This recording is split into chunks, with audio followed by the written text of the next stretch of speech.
The Wisconsin Government Accountability Board was supposed to ensure that the state's elections were fair and ethical, in a way the old ethics and elections boards could not. Instead of political appointees, 6 retired judges are appointed to 2-year terms by the governor based on recommendations from the judicial branch. They are the final say in how the state conducts elections, but their decisions lean heavily on what the agency's bureaucrats recommend. During the recall and general elections, the system was put to the test, and many conservatives say it failed.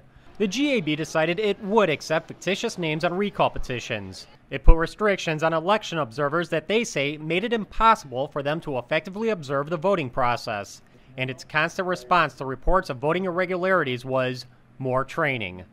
Incoming Senate Majority Leader Scott Fitzgerald says it's time to reform the agency, and he wants to go back to the system of political appointees. I still believe there's a disconnect, and the disconnect is in this model that we created and I voted for that said we would have a series of independent voices, otherwise known as retired judges, that would be weighing these options and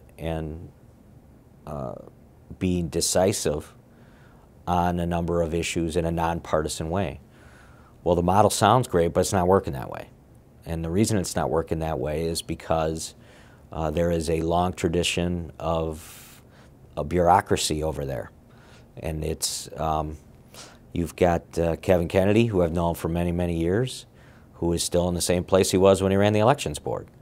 And you've got a series of bureaucrats that work in the agency that are absolutely left-leaning. And because of that, and because of a lack of information that the judges have on the board, it's very difficult for them to make, I think, objective decisions. So they go with the staff recommendations. And I think some of the stuff that we almost find comical, or when we go back and take a look at some of the decisions that have been made by the GAB, it's as a result of a lack of information that the board members have.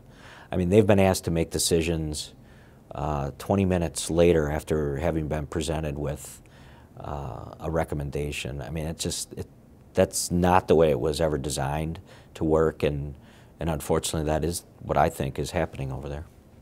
Incoming Assembly Speaker Robin Vos agrees with Fitzgerald, but doesn't place it high on his list of priorities. I am open to the reforms that Senator Fitzgerald has talked about. I think that they definitely have merit to make sure that we have transparency in the process, but there are lots of ideas floating out there. I think most people agree that we need some sort of reforms.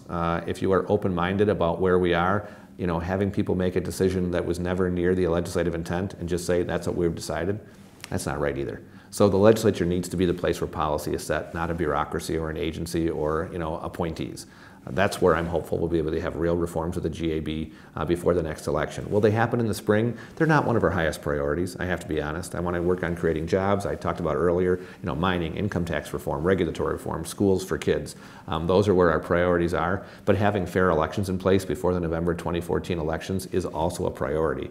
But we just have to make sure we do it right. With or without reforms, the GAB will almost certainly face scrutiny once again with the approaching Supreme Court race in the spring. For the McIver Institute, I'm Bill Osmolsky.